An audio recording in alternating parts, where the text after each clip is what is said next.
Hello everyone, I'm Wendell Jones and welcome to this edition of The Platform. On this program we examine national issues. Many Bahamians will remember Clifton and the fight to save Clifton many years ago. And many Bahamians got involved for Clifton, the fight to save Clifton.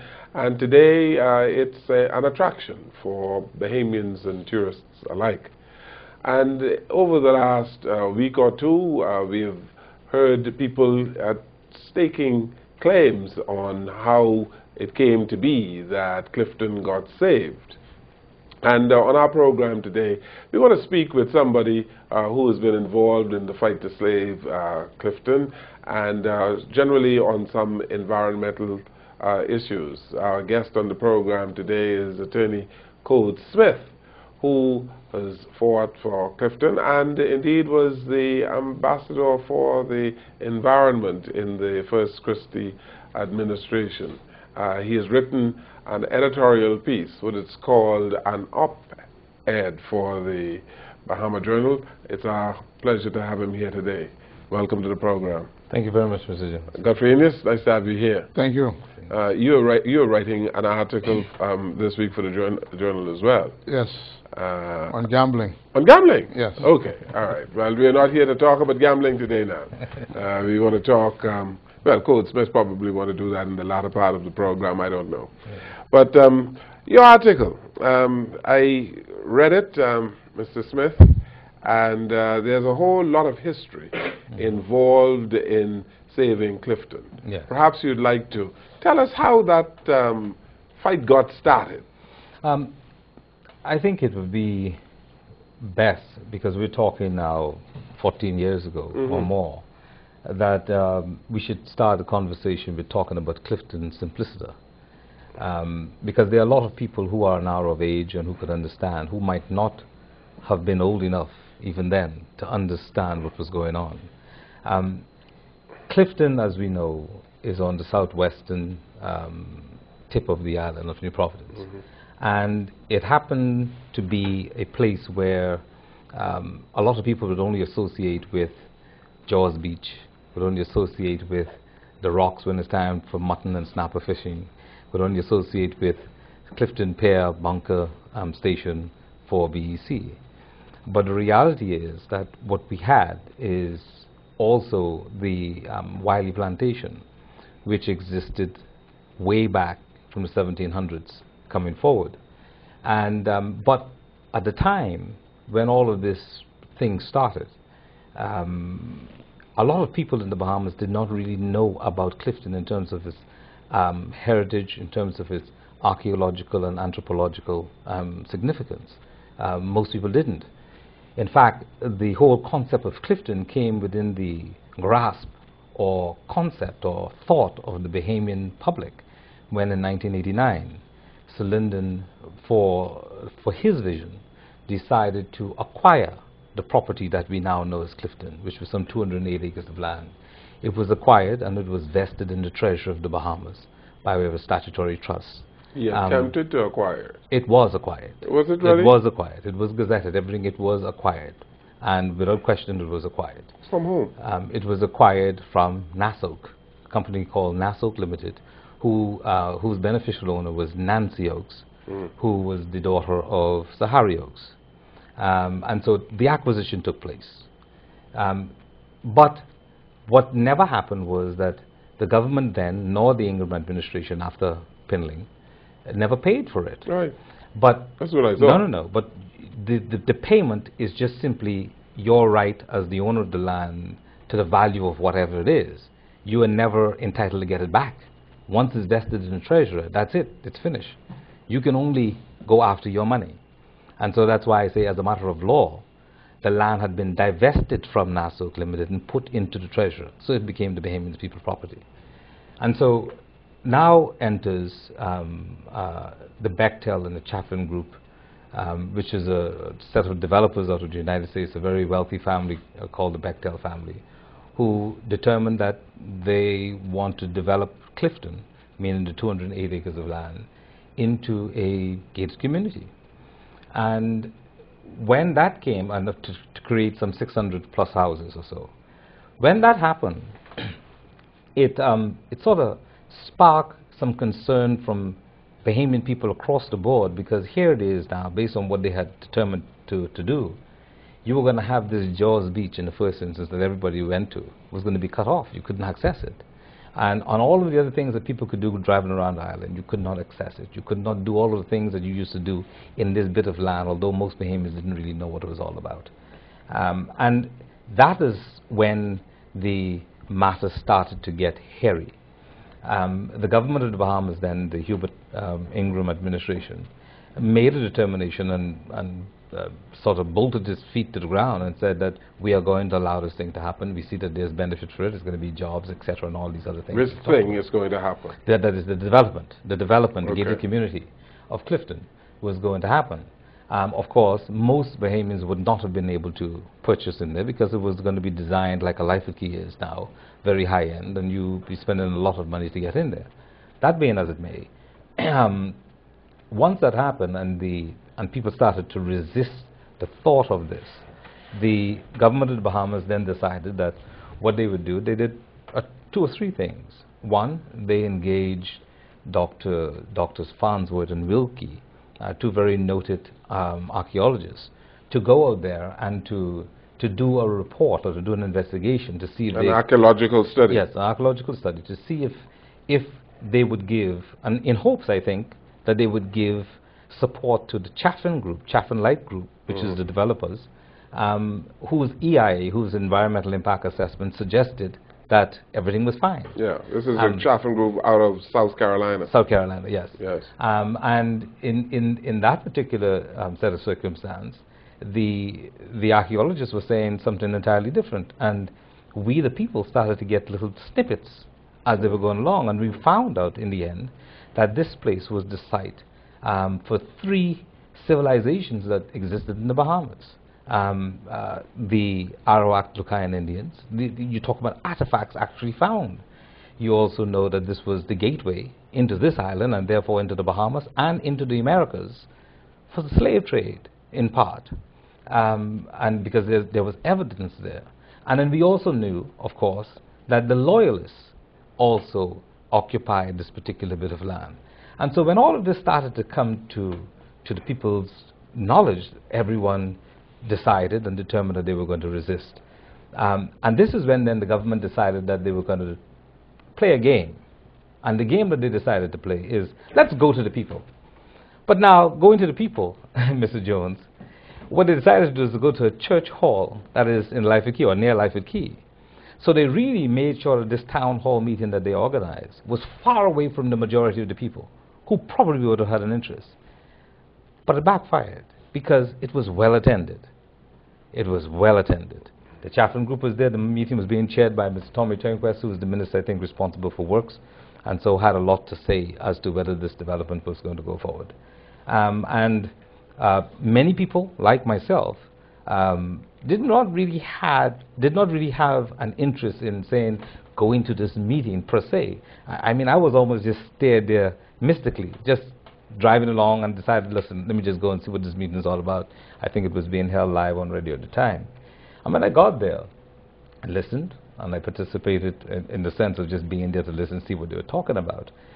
And what really sparked my interest, there were probably 2 things that happened. The first was Mr. Vivian Wiley. When Mr. Wiley went up to the front of the room or to the microphone, and he is a childhood friend of mine, and the first thing that Vivian said inspired me, and that was, my name is Vivian Wiley. I am a recovering drug addict. And then he proceeded to show how he, Vivian Wiley, was connected to this particular bit of land. And he spoke from an African point of view, from a slave point of view. And that in the circumstances, this is where the people lived, they died, and they were buried. And his ancestors are on that land. And that in the circumstances, he had to object, and he wanted everyone else to object. He won my attention and my desire to participate as far as I could. And then we also had the late Mr. Oscar Johnson, who in that sort of thundering voice, I mean, I didn't know him before then other than just by reputation, And he basically said that it cannot happen, and that if it is that the land is given, that his children and his grandchildren would take it away. And so when I heard those kinds of things, that those were the kind of, I guess, revolutionary kind of attitude that I think makes me who I am. And when you talk about my African heritage, I guard it very jealously, because I am always on this track to make sure that I know who I am. Yeah. With that, Mr. Jones, Mr. Turnquest gave the floor to Mr. Chatham, who indicated then that we didn't have anything to worry about because he was going to do this and going to do that. And it gave me a very clear impression that this was a done deal. And that's when I intervened in the meeting. And I spoke out. And I asked, how is it that this man could tell us what the government will do? Good. And that's where we went. So you were saying then a number of Bahamians agitated to save Clifton Godfrey-Innes, right? A number of Bahamians agitated to save Clifton. Right. And so once that started, there was this sort of spontaneous combustion of a lot of things and a lot of people just coming together almost naturally from a wide cross-section of people wanted to do this thing. It's a convergence of people. And it just simply started to grow, and the more it grew, the more we learned about this land, the more we saw. We always saw the buildings, but we didn't understand what the buildings were. Yeah. You know, and we started to understand this up close, and we started to educate ourselves on it, and realize that this thing had to be stopped. And the fight waged on, and this was 1998 when they had the town meeting, and it waged on, and it waged on. And when we look at all of the things that were happening, and all of the many different people who were doing many different things, and many different persons who were spokespeople for different parts of what it is that we thought were important, it just concerns me. Give me some names, Code Smith. We had, for example, Miss Sam Duncombe, who is a well-known and respected environmentalist. Sam would be perhaps one of the most notable environmentalists we have in this country. We have Dr. C.B. Morse, Reverend Dr. C.B. Morse, who from an inner city point of view had social issues that he wanted to bring to the fore. Of course, we had Vivian Wiley himself, who was pure African in his approach, and to say, listen, this is something that had to be saved. Myself, I was involved more from the legal point of view, but backing up or giving support to this African heritage part. And we looked at all of these many different things, and these four sets of people came together. There were other groups, there were other people. We had people who were supporting us, both in terms of coming out. The average man was there. People stood with us, maybe even made fool of themselves, standing with us. But we, for some reason that was, you could not touch, you could not point to, we were all drawn to this because we felt it was right. The Life and Key community participated in seeking to save it? Well, if you look at all the news clippings, some in your paper going back, and all the news clippings, you would have had personalities like Sean Connery, who spoke up for it. I think Mr. Michael Dingman was the person who at one point did mention certain things. But generally, the Life at Key is, they're very quiet. And whatever it is they do, sometimes you may not know. But generally, I can't speak beyond, I know that Mr. Sean Connery had spoken.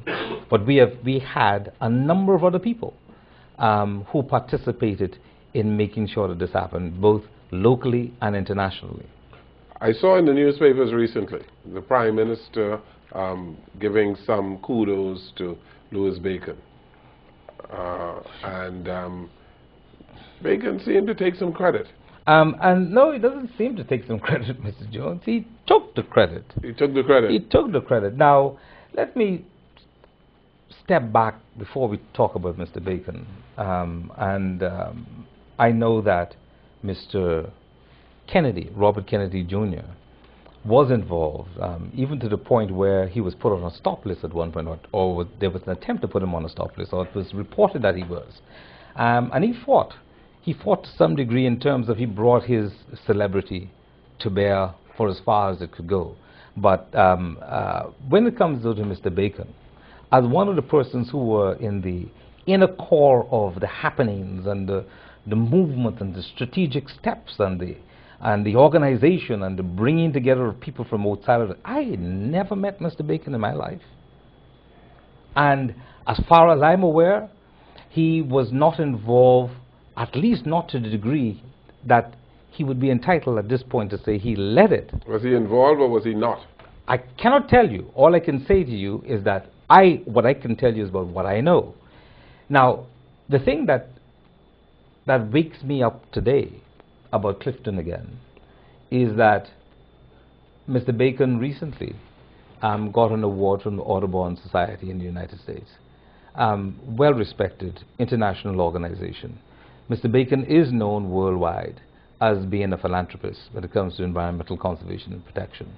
And for that, I believe that the Audubon Society was giving him the award that they give to people of that stature. But not for What Clifton. is interesting, though, Yes. Mr. Jones, is that in his acceptance speech, he referenced Clifton.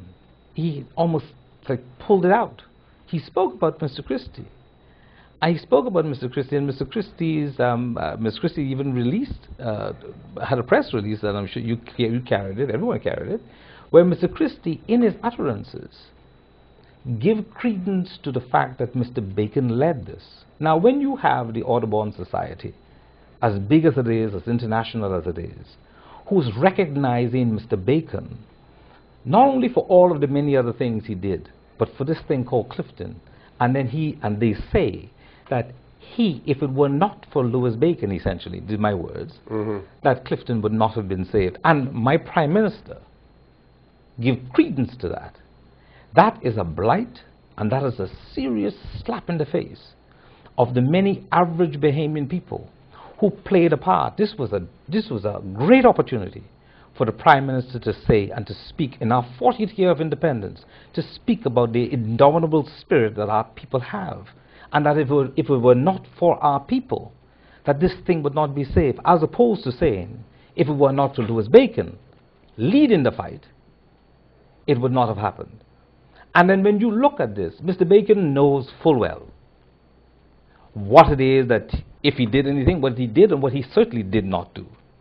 Okay. And so in those circumstances, it is unfortunate that Mr. Christie's endorsement would have emboldened Mr. Bacon to the point where he felt that he could go international and to say specifically, unmistakably, coming from his lips, that he led, or that the part of it was that he led this particular. So there was misrepresentation of facts, cold hard facts. Cold hard facts. Okay, let's take a break here on the program.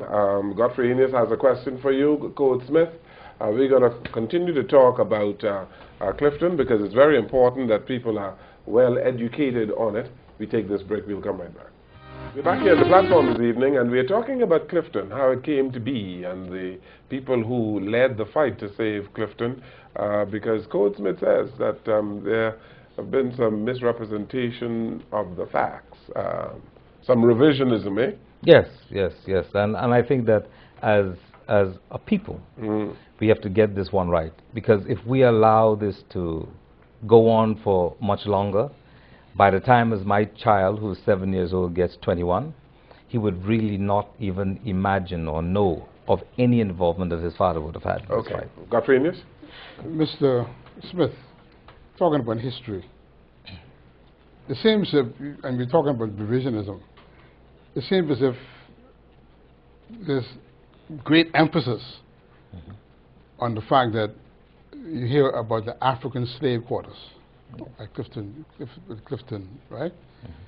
But Clifton was really a Loyalist colony. Yes. Right? Yes.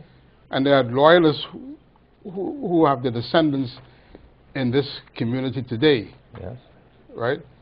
What role did the descendants of Loyalists play in this? They were involved. When you were to look at all of the footage of video footage, news footage, photographic evidence, we had black people, Bahamians, black Bahamians, white Bahamians. We had Greek Bahamians. We had, no matter who, we had Rastafarians. We had everyone. We had expatriates who were there. The significance of this place, all of the boundaries that normally divide us were all broken down. And not because any one person pulled it down, is because everyone realized that this is greater than who I may be by myself. I had some challenges with understanding certain aspects of the environmental protection. I was not an environmentalist at the time. And by the end of this whole process, I credit Ms. Sam Duncombe for making me a tree hugger. I understood more than I probably ever would have thought that I could understand, which is part of, on my side, the reason why I made a determination to choose to be the ambassador for the environment when I did win the election in 2002. Was in great measure because of what I learned out of Clifton. And also, of course, to be at arm's length from the cabinet to make sure that the act was put on the table and passed. You know, but you see, that's very different, you know. I think that the importance of Clifton is from a historical fact.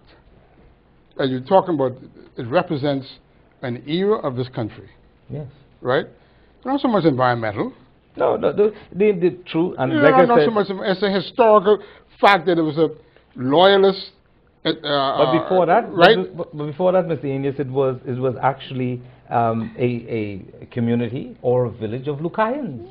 Yes, yeah, before that. Yeah. And so you're talking about going down through the years, thousands of years of evidence showing that these different types of people live there. And so you remember now too, back in those days when the Loyalists would have been here in the 1700s, they would have been traveling by schooners, by these boats that had deep keels. And one of the reasons why I think eventually Clifton, meaning the Clifton Pier BEC station, was put out there, was because depending on the winds, you know, when you have hurricanes and so on, that's, although it seems as if it's out there, it's a very calm environment and very calm place. So that's where, that was the port of entry into this island of New Providence. Yeah, but you also know that Clifton was also the site for the Duke of Windsor farm? Yeah, no, I'm not aware of that. Oh, you're not aware of that? I'm not aware of that. No, I'm not going to be aware of everything. Yeah. But, you know, I know that we had a number of plantations. The Duke of Windsor had a farm. They call it the Duke of Windsor farm. I see. During the time he was here as governor, right? To teach farming to people. Right. No, I didn't know that. That would have been in the 40s and 50s. Right. So you learned something today, right? Yes, in fact. Yeah. But you're right. It is historical. It's historical. And for me and many other persons who participated, especially international celebrities like Ms. Bev Smith from BET, who came down on the invite of Mr. Jerry Lopes, who is the president of the urban radio networks out of the United States. He came down at the invitation of Colley, right? Mr. Lopes was here all along at Mr. Colley's invite, and he happened to be here at the same time when this whole thing started. And so he weighed in, and he said that the one person that I know can assist you with what you want to do to achieve these things is this lady called Ms. Bev Smith from BET. And he ensured that she came down, he and Mr. Colley. And we went on like that. And so, for example, just because Mr. Colley and Mr. Lopes caused Ms. Bev Smith, who herself caused a number of other people from the African-American community to come, you don't hear them saying that they led the fight. Who brought Robert Kennedy? I don't know. He said that he was invited. Ms. Robert Kennedy said that he was invited by the Coalition to Save Clifton, all right, who, for all intents and purposes, was Dr. C.B. Morse, Reverend Morse. That's what he says. But we also know, of course, that Mr. Robert Kennedy is a very close friend of Mr. Louis Bacon, and has been coming to the Bahamas for years. So Bacon had something to do with Robert Kennedy coming? Perhaps. I don't know. He doesn't say so. And Mr. Kennedy is quoted. But that is inferred, isn't it? It is inferred from what I'm now telling you, but I'm telling you what Mr. Kennedy said back then, is that the reason why he was here was because he was invited by Reverend Dr. C.B. Morse to come. And so I have to leave it at that. I was not involved in inviting him to come.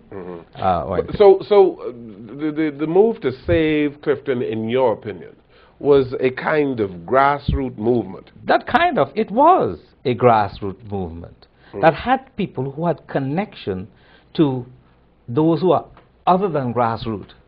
So we needed funding, of course. You needed to get around to do things. You needed to put your ads on the air. On the air. You needed to get the information. You needed to I involved other attorneys who were helping to to teach me about the laws related to that thing while I was on the ground doing the work that I was doing. Sam Duncombe was on the wire, so to speak, with all of her friends from this environmental group to that environmental group. And so we had a number of people who, it was a grassroots movement, and you had the average man.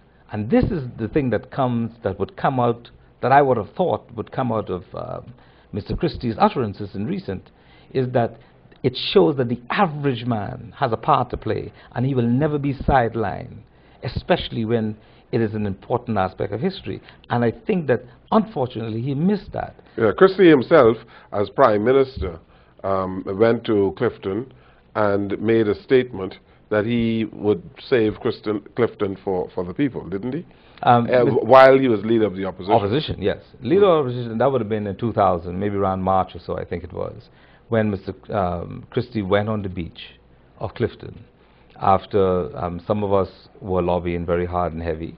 The fight was waging since '98, and then he went out and he said and presented perhaps the most eloquent speech that I've heard, and that is written about Clifton. In fact, when I seconded the bill to create the Clifton National Heritage Park, it was led by Mr. Alfred Sayers. When I seconded that bill, I read Mr. Christie's speech into the record of the House of Assembly because it was so pertinent, because it spoke to things that were so important for us to know. Nowhere in that speech did he mention Louis Bacon.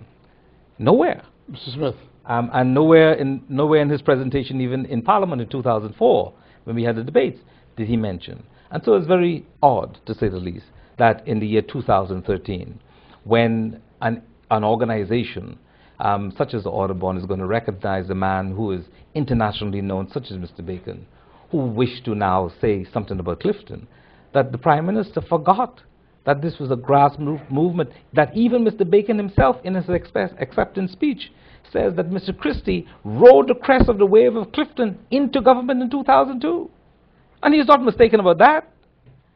So how is it that my leader, the leader of my country, does not remember or doesn't accept that he has to recognize his people? He must recognize them for the things that they did to achieve something like this. You guys are more historians than I am. But as far as I know, I can't think of any other movement in this country in recent history, save for perhaps the Burma Road riot, or the movements at that time, and maybe the women's suffrage movement that happened in the early 60s. The only other thing since then would have been this. Majority rule came as a result of some activity, of course, of some of those kind of things. Well, majority rule would be from people movement. Independence came through negotiation.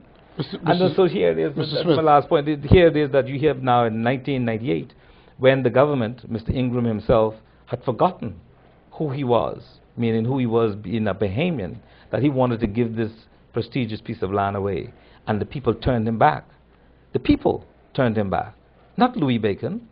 Louis Bacon might have participated, but he certainly didn't lead it. And so that should not be allowed to stand. Was there a leader?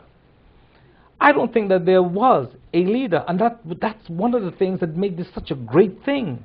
There were so many people who were leaders of different aspects of this thing working in harmony. Okay.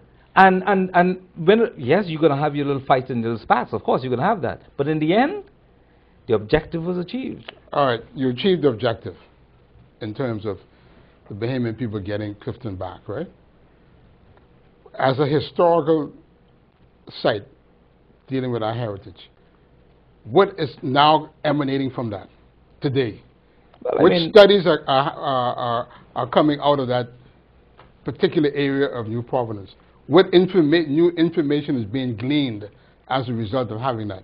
What is it stagnant, or is it dormant, or is it dynamic? What is happening? But before you answer that, shouldn't you indict yourselves for not recording properly how it came to be that Clifton was saved? See, because Mr. Jones... Remember Godfrey's question. No, I tell you this. But see, the thing though is that if you were to grab any one of who I consider to be the four pillars of the leadership, and you sit them down in the corner, no one was really out to get any kind of recognition like that. You know, we were a part of something that was greater than any one of us, and we did our part. And so as a result of it, there was no reaching out. There was no need for anybody to sit down. Now I feel the need to sit and write it, only because someone is trying to steal it from our people. Okay. And so, but I would be remiss if I did not recognize Dr. Jacinta Higgs, who I must say in the last year or so of her term as chairman of the National Clifton Park Heritage Site, that she did speak with me and said that she was reaching out to people to write the history. But McQueenie was chairman before she was. He was the first chairman. Okay. I don't understand. I mean, I understand some things now, but we don't need to get into. But Sean McQueenie. Sean McQueenie. But I remember asking myself, Sean McQueenie. I mean, I know I don't remember ever seeing him anywhere in the fight, but that being as it may, he's the first chairman of Clifton. And it just made me stop and think, and I stopped thinking, because then I didn't want to get into things I didn't have to get into. Okay. I wanted to make sure we had the legislation. Okay, Godfrey's question now. What is coming out of Clifton, unfortunately, is not what we envisaged back then. In the first instance, we have it into a national park. It is a World Heritage Site. That is something that was achieved. What we also envisaged is that the College of the Bahamas, as it was moving steadily and now I think is eminently to become a university, would have a campus put on the site where there would be this perpetual set of studies and investigation, archaeologically and anthropologically, of the site. And then more importantly, that the seabed of the Clifton Bay, which is the waterway just north, I guess would be northwest of the site, going all the way to Golden Key. And if you are familiar, when you stand upon the cliff of Clifton, you will see there's a little key just across the way, which is well known for birds, as a bird habitat. I have scuba dived off of Golden Key, absolutely beautiful, scary because you have a 1,000-foot drop just beyond, just west of Golden Key.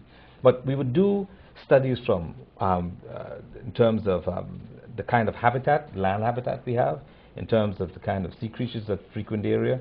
The currents in that area are phenomenal. It's constantly moving and changing, but you can be on the life at key part of the Clifton Bay and have magnificent current movements, and then you will be on the Clifton side of Clifton Bay all the way around to Clifton Pier, and you will have almost stillness. You will have waves going 3, 4, 5 foot waves just north of Life Key, and the tankers that are coming into Clifton are sitting on still water, and it's amazing. But there are so many things that could be done that we had in mind to do, and unfortunately the government, both the PLP, why this dependency on the government? Why couldn't the people who why couldn't the people who led the fight have started a foundation? And since you had all this goodwill, right, raise money for the foundation to do some of the things that you thought should have been done, rather than depend on the government. Well, it's interesting that you mentioned that, because there was a trust created. I said a foundation. I didn't say no trust. Well, I mean, the foundation is a statutory body itself that exists. Yeah. So we have the mechanism by which monies can get into the Clifton. Yeah, for studies and investigations. That's what I'm saying. To deepen the historical significance of the site, Mr. Smith. Mr. Enos, in 2004, I was able to breathe a sigh of relief when the members of Parliament passed the Clifton and National Park, the Clifton Heritage National Park Act. It is passed, which means that, to correct you from what you said earlier, when you said we got it back, no, we didn't get it back. We kept what we had. Because remember I said it was always vested in the treasurer. All the treasury No, now did. but it was All the treasury now It was did. a time when it belonged to The treasurer paid Nancy it Oaks. was Yes. it was a time when it was an Oaks estate. No, it would have been, if you were to go back 400 years perhaps, you go back when the crown grant was given to whomever it was given to initially. And when the crown gave it away, of course, it became private. And it stopped being private in 1989. Oaks bought it from whom, you know? Oaks would have gotten it, Nassau Oaks would have gotten it from Mr. Christie, H.G. Christie, I think, if I'm not mistaken. One of his companies would have sold the 200, and so, well, different pieces that made up the 200. Christie got it from the crown? No, Christie didn't get it from the crown. Christie bought it from someone. Yes. Okay. Because remember, the land was vested, the land was owned by Mr. William Lyford, who went into debt, and then it was eventually bought by Mr. William Wiley, who was the Attorney General, or maybe he was Chief Justice at the time. That's right. He then bought it, and then it was devolved to his children, who never took interest in it, and there was some maneuvers and things happening back in the 40s at Harry Oaks' time, and I think Harry Oaks, while he was alive, just before he died, was the person, he acquired the property. And he would have acquired the property. When I, as an attorney, look at it, it would put red question marks up as I go along. But that being as it may, it was vested in the company. And we know our law to say that once it's vested undisturbed and no one challenged you for 30 years, it's presumed by the law that it's yours. And so by the time 1989 came along, and Mr. Sir Lyndon acquired it for the Bahamian people, the land belonged to that company, the beneficial owner of whom was Nancy Oaks. Are you satisfied that the good use is made now of Clifton? We know that we have the park there, but I'm sure you've been there, you've seen it. Are you satisfied that... No, of course there's so many things to do, but fights happen. The reason for the battle that went on in between 98 and 2004 was or 2002, was to save it. Was to save it, was to make sure we keep this.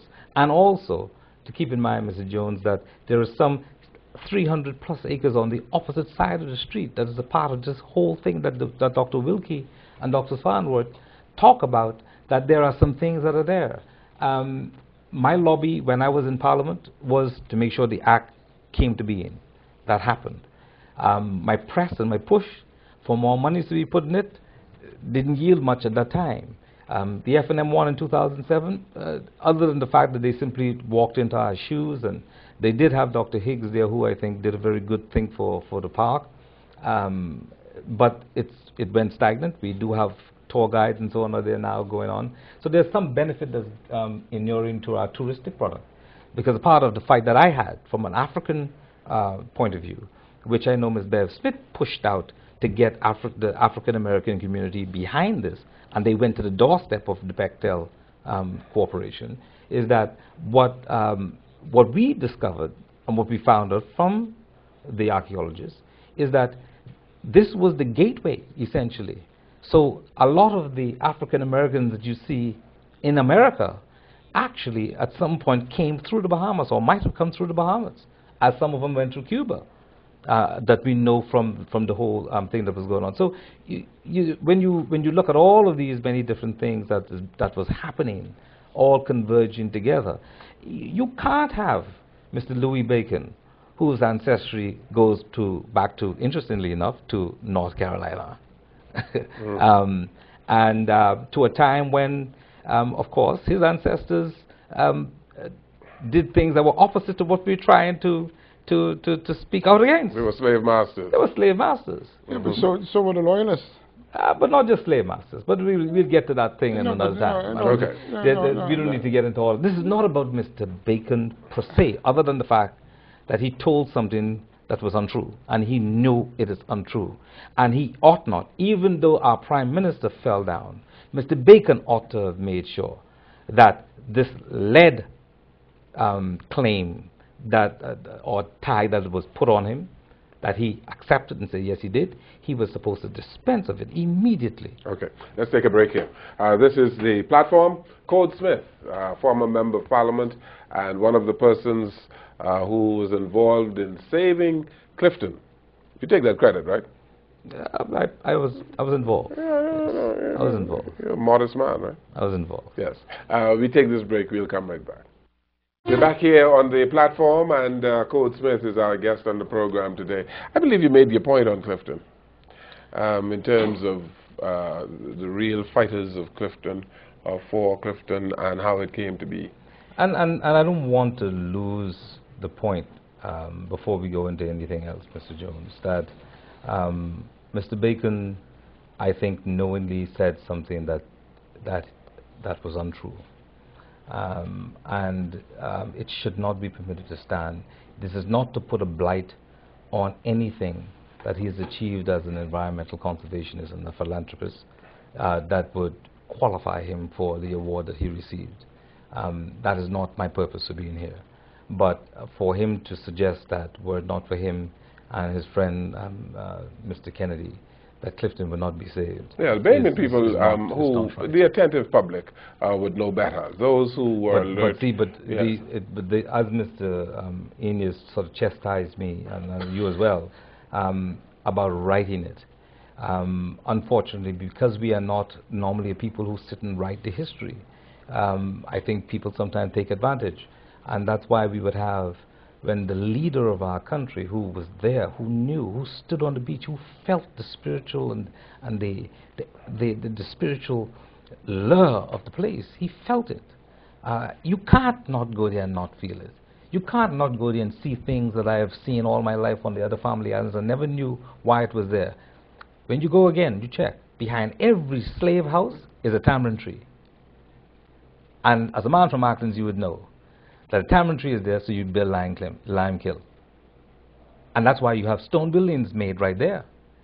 Other slave colonies in the United States made of wood. That's why people like Bev Smith were so attracted to come here, because this is a place that slaves were actually in. Because we have a different way of building than almost anywhere else in the Caribbean and the Americas. Code Smith, do you think Bahamians in the main have a real appreciation for what is happening at Clifton, what Clifton is about, what is there at Clifton? Do you think they have a real appreciation? I don't think anybody really know fully, not nobody, but most people would not know all of what's going on or what has gone on. And that's why we have to now change that, because if we don't, then we would have people who are not entitled who would claim it. No, but having said that,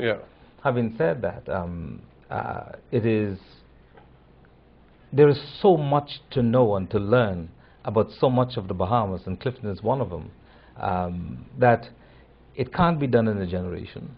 But what has to happen is we have to count on the government. If it were not for the government in 2004, if it were not for the government in 1998, Clifton would not be saved, because nobody really knew hardly anything about it.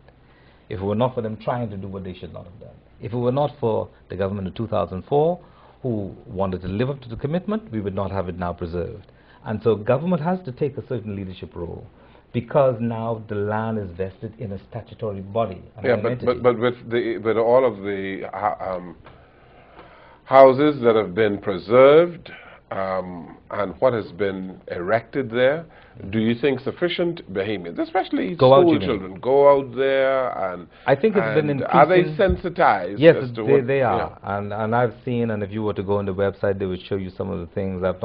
I know the last report that I would have seen when I was in Parliament did show that things were starting, at least at that time. So it's building, and many of these kinds of things, as you know, once there's commitment, it will come to fruition.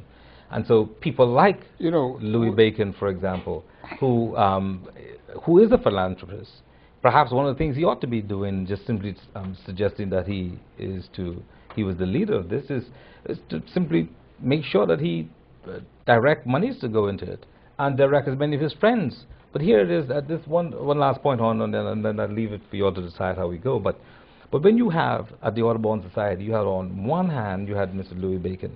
And then on the other hand, that I think you would appreciate, you had Mr. Bloomberg, Governor Bloomberg of New York, who was presenting to him the award. Mayor Bloomberg. The mayor Bloomberg, who was presenting this award, who owns from what I understand, unless I'm mistaken, Bloomberg news agency like the AP and the rest of that stuff. And so here it is, this is a media magnate standing on the side of him who would not know that what he is saying, he meaning Mr. Bacon is saying, is not true. He would not know it. And he would put it out there as if this is what took place, when in fact there's a whole different story. And so, Mr. Jones, I charge people like you, who have your media house here, and every other media house, to make sure that we get this right. You have the footage, you have the information. Those of us who were in the fight, we were not trying to preserve information to aggrandize ourselves. We were there because we wanted to achieve this goal. And so today, I want to charge you, actually, to make sure that you go and you do your part, to make sure this information is there. Doing my part right now, Coach Smith? Indeed, and I appreciate it. This will cost you a dime. And I am sure that all of the many people out there who you started to talk about just before I started to speak, but all of the many people out there who do remember, they have not forgotten, all right? And it is important for the children when they go there to understand that this place was kept and preserved by our own people. Mm-hmm. You know, what concerns me is that we haven't developed a body of information on this. And as a result of this lack of information, what I call this vortex of ignorance, people never get to know the truth. And that is why you can have revisionists. Yes. That is why you can have people claiming, because nothing is written to substantiate anything. Well, Mr. Genius, you're absolutely right. This vortex of ignorance does exist, and people who know how to exploit it will do so. But I can tell you this, that as I sat down over the last few days and weeks, looking through as much of the archive information that I have to make sure that I didn't speak anything that was untrue, I am committed to making sure that this information is gotten. I know that Ms. Duncombe is committed to making sure that the truth is down. And there are so many other people who I know would put the information in, and from their vantage points at different things that happen all over this country. This is a story that is worthy of a book, if you would, for students and people to learn from, because it's all there. It's so many things to get from it. I agree. Yes, and so, and see, I didn't know about the Duke of Windsor's farm. You know, I didn't know about that at all. Yeah, I never would have imagined that he had a farm. No, it was a government farm organized, and they called it the Duke of Windsor Farm, just how they called the Dundas Civic Center. Yes. Because it was a way of creating employment during the war years. Coach, thank you so very much for being here today. Thank you so much for having me. Appreciate it. Yes, indeed. Thank you. Thank you, Godfrey. Thank you. Thank you for watching and listening to our program today. Good evening, everyone. Good evening.